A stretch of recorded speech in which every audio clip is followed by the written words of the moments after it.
As a Nigerian, I want to say Ghana, well done. At least you guys have shown your power. You guys have shown your strength. That you don't want to be controlled. That you don't want a stranger to take over your land. At least you guys are not doing what happened in Nigeria then. That they say Ghana must go. I understand that part. But I think a lot of you are missing it. Yes, so who was the original owner of this land before this Igbo man bought the land? Is who you're supposed to channel your energy to. This energy you guys are channeling to, social media, dragging Nigeria, insulting, saying many things. Channel this energy to your politician, to your government. If you think they are the one that compromised, then your government compromised, then channel it. Who was the one who collected money before this man, intended buying this land? Somebody owned the land. Somebody was the one who collected the billions that this Igbo man used to buy this land. So go and fight that person. Another thing, listen to me. Don't you think that this is a development? At least those lands, there was nothing developed there. So if this Igbo man is now coming and say, me, I want to buy land though because I want to develop Ghana. I want to build school. I want to build health center. I want to build this. I want to build that. Don't you think, or is it because it's Nigeria, you think say you get strength, you get power to fight? I am asking. Don't you think that it is also development to your country if this Igbo man decided to build this thing? Or is it the name, so-called Igbo kingdom, as he said? Is it the name that is, you people should not drive crazy. Please take it down. I understand so I get that batty energy. But please, this saga, channel your energy to the right source. Fight your battle, pick your battle wisely and fight your battle wisely. That is what I think. Who is the person that sold the land? This man has even meet with your new president. Where were you guys? So why crying out now? And do you think that all these things you guys are doing is going to change anything? It's going to change anything? Yeah, I'm asking though because I know government. I know it's one of the person that collected this money now. Are you sure this person is going to do refund? This man looks peaceful, he's so handsome. This man looks handsome, look peaceful. Do you think that this man will bring any trouble? I don't understand. Is this man the first king that you guys have made in Ghana? How come he's not becoming different? Or is it because he's Nigeria? Ghanaians are busy fighting on social media while some group of Igbo billionaires are busy buying villages in Ghana.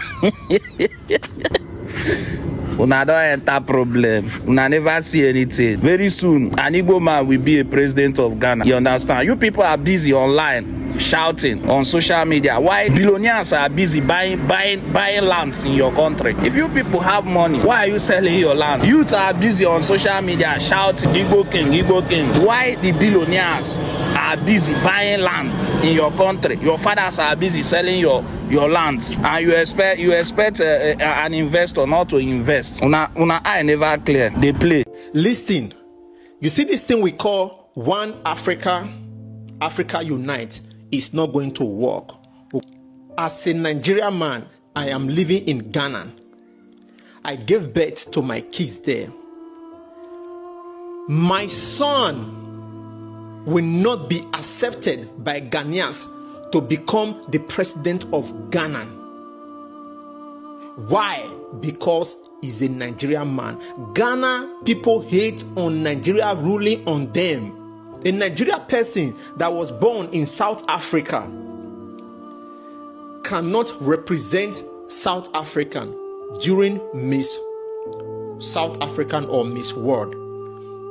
They hate her so much because he is a Nigerian.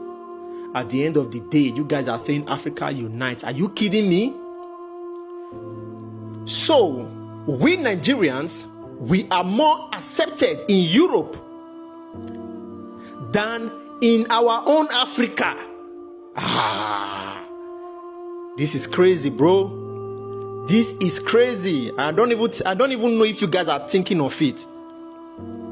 If I gave birth to my kids in Germany, in America, and if the kids they did well in school, they can become America president, they can become wherever president in any Europe country or Western world. They can become anything in Western world. We are more accepted outside than our home. Bro, are you still going to tell me about one Africa? Are you still going to tell me about one Africa?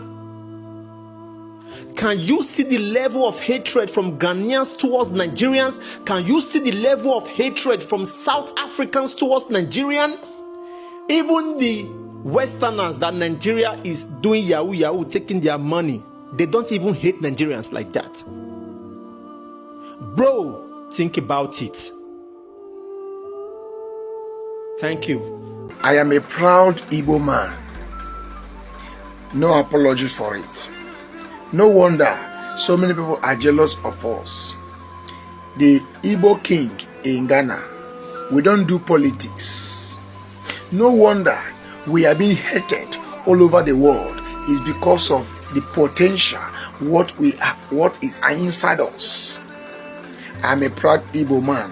An Igbo man will go to a desert and turn it to a township. I am a proud Igbo man. Igbo man will go to a place there is no water and make sure water comes out of it. Yes, I am a proud Igbo man. If Igbo man as a stone, you plant it, open ground and plant Igbo man on the ground, as a stone, it will germinate. It's a mission impossible because stone can never grow. But Igbo man proves to you that anywhere you put him on the soil, the kind of soil you put him, no matter the kind of manure or anything there, he will germinate, he will yield fruit. Igbo man, I am proud Igbo man. Anywhere Igbo man find himself with a nylon bag, he will go back. After years, he will go back home with the luxurious, with the escort, with crowd and personality and honor and dignity. I am a proud Igbo man. We went to a place of darkness and put light in that place. That is what Igbo man is. Igbo man is an independent person. Igbo man don't bow to anything. Igbo man believe that he can do it. So why fighting the Igbo king in Ghana? It's a culture, it's a tradition. It's not about politics. If he involve himself in politics, if our people are able to learn from this Ghana case, if our people are able to learn one vital lesson, just one alone, and that lesson is that every action attracts a consequence, I would say that all in all, what happened in Ghana was good.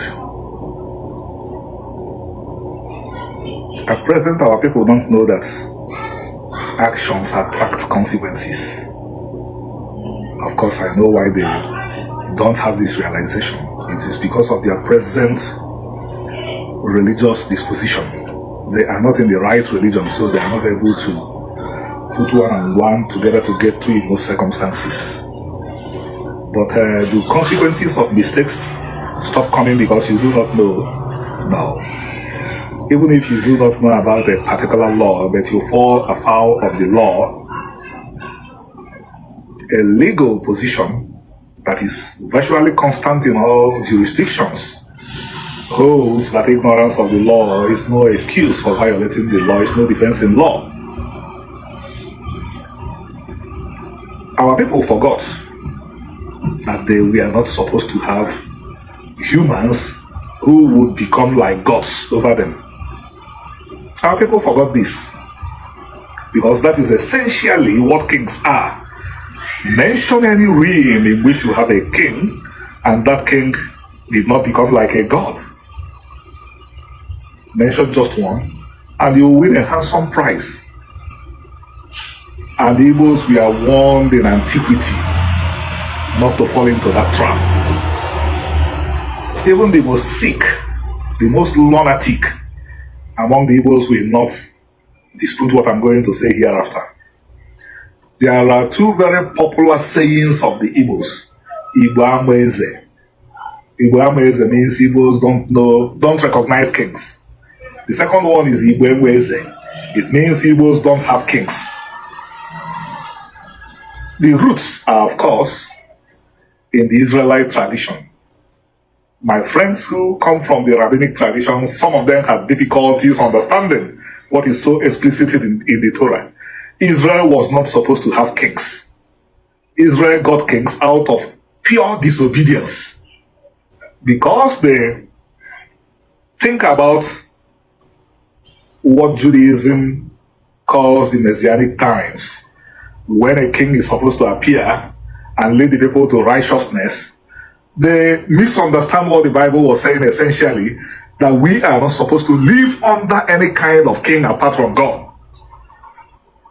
That was from where the Igbos took away Igbo Amweze and the Igbo Enweze, and whom we will call the poet laureate, one of the brightest minds of the 20th and the early 21st century, who came from them, Chinua Achebe, came close to explaining what I just explained without bringing in the Israelite context, because there was, even though he wrote the foreword of the book called Igbo Rabbi, Achebe left history for people like me who studied up to PhD in corresponding disciplines to handle the issue of Igbo history. Achebe said that he believes that there was a time in the past when the Igbos were mishandled by kings and they developed a hatred for the authoritarian. My brothers and sisters, how did Rehoboam handle the Israelites? How did even Solomon handle them? How did even David handle them? Even Saul? The story did not end well. Because once empowered, a human is a human. I come from a family that has been Obi for 400 years. And I know what power means. People that look at me and look at the way I tell the Igbos, return to the right path. You shall not have a human as a king over you. Do not know that if the Igbos are to have kings, I'll be one of them. Because my family can say and prove without any argument that we have been Obi for 400 years. The Obi is a position that is identical to the judge in biblical Israel. That's what my family has been for 400 years. So, but the Igbos don't know that the British had already put them in trouble by giving them warrant chiefs. So what did they begin to do? They began to look at the Yoruba, they began to look at the Fulani, they began to look at the Hausa, they began to look at the Bini, and began to imagine themselves living under authoritarian. So what did they begin to do? They began to call their Obi and leftovers of the warrant chiefs that the British left to spy against them. They began to turn them into caricatures of kings, so that they would be like the Yoruba, so that they would be like the Fulani, so that they would be like the Hausa, so that they would be like all the others. They forgot. Again, they forgot their history. They were supposed to be Israelites. They were not supposed to be Canaanites. They were not supposed to be Egyptians. And when they choose to be like the Egyptians and the Canaanites, of course there will be consequences. I lost a very valuable friendship because I was telling a friend who lives, let me not call the country so that I'm not embarrassing. I was telling him, you shall not be an Igbo. You are inviting problems both for yourself and your children yet unborn because of ephemeral satisfaction that Igbos will gather around him. They will wear very embarrassing robes and dance like clowns. He refused. And the Igbos in the country called him as Igbo. And I was ready to sacrifice the friendship because if you are my friend or if you are my brother, I must tell you the truth. So, this Igbo young man, obviously from a humble background, we all came from economically humble backgrounds because the Igbos generally did not participate in the slave trade. And again, another subject that he saw. From 1900 to 1966, what the Igbos did was to try to build their lives back together, their lives that were disrupted by British colonialism and imperialism. From 1967 to 1970, everything was destroyed. Every Igbo became poor. So what did we do? We all started from scratch. This Igbo guy went to Ghana and God blessed him. He made money. How did he want to continue? He wanted to become the king of the Igbos in Ghana. He wanted to become the kings of the Igbos in Ghana. And because God wants to be kind again to the Igbos, God allowed the Ghanaians to see through what he was doing. And if Igbos in Ghana don't escape expulsion, because the Ghanaians are up in arms, the Ghanaians who had reasons to be unhappy with the Igbos, as every native population is unhappy with the shopkeeping class. It's everywhere. It's just natural. It happens to be compounded in the case of the Igbos because of the question of anti-Semitism. They are believably the largest owning class in Ghana. So what's going on? The Ghanaians added this to the provocation that this dude wants to be a king in Ghana, and they are saying Igbos will have to leave their country. Why? Because Igbos don't know that actions invite consequences. But if Igbos learn from this, if those who are not yet caught, those in Israel, those in Lagos, those in Abuja, those in Chicago, those everywhere who are fooling themselves that they are kings of the Igbos, everywhere, including in Igbo land, if they have not yet been caught, if they want power, let them go for elections. Let them tell all the Igbos to elect them into positions of authority and let them take the title President of Igbo Association. If we have ears, let us listen. If we don't have ears, let us keep walking into danger. Thank you. I would like to ask this question. Why is it that everybody in Africa is against some certain tribe in Africa? Only one tribe, which is Igbos. About what is happening in Ghana. An investor come to your country to acquire some property, which he did not steal the property and he did not fight to get the property, that he want to invest in your country. And some people are busy on TikTok fighting against who don't even know they exist. Because I see no reason why all these things are happening. Don't you know that if he finally achieve his dream in that your country called Ghana, he's going to generate a lot of revenue to your economy? Because there's going to be the thing is going to draw attention of tourists, and when someone come to invest in that your place, there must be a tax that is going to be paid to your government. This is why Africans can never develop like other countries. Look at, if you come to every developed country, all the whole world, you will see that most of the people that have a huge investment in that country are foreigners, especially Chinese. Come to Indonesia as a country, almost everywhere you go, you must see a Chinese man there, and they are doing well. Let's assume now is a Chinese man that come to invest in Ghana. You people will say you people are not going to allow him to invest. Were you people sleeping when the person that sold the land to him, or did he take the land by force from him, from Ghana's? The most annoying part of all this thing is that when you go through the people that is talking all these things online, you will see that it's just some people that have not visited Ghana for more than 2 decades. They are living in a civilized country, a developed country, but they don't even, I don't think some of them have even one block in their village, in their country called Ghana, the country they care so much for. But they are busy on TikTok saying Biafra want to come and take their land. What give you people those mindsets? And some Nigerians who hate Igbos are busy supporting them on TikTok. My brothers and sisters, you guys need to wise up now. We are all bigger than all this nonsense. Let's assume today now I decide to go and acquire like 1,000 hectares of land in this country, in a village, and decide to develop it. Nobody is going to talk any shit to me. Rather, they will be very happy that their country is developing. But in Africa, when you come to develop, they will say you want to come and claim their land. Did the person steal the land from you? The question is, who sold the land to him? Did he fight? Did he take army, military to come and occupy your land? The answer is no. He bought it with his own money. You people should be giving him credit, self. Go to America America, they have an Igbo community in America. The same thing applicable to Ghana people. They have their own community in America. Why not US citizens to protest and chase all the Ghanaians or all the Igbos in America away? My African brothers, let us wise up. Enough of all this shit we are doing online. It's not going to help us. We are going nowhere with all these things we are doing, especially on uneducated ones. Replying these comments will help every listener. It will help everyone that wants to succeed in life.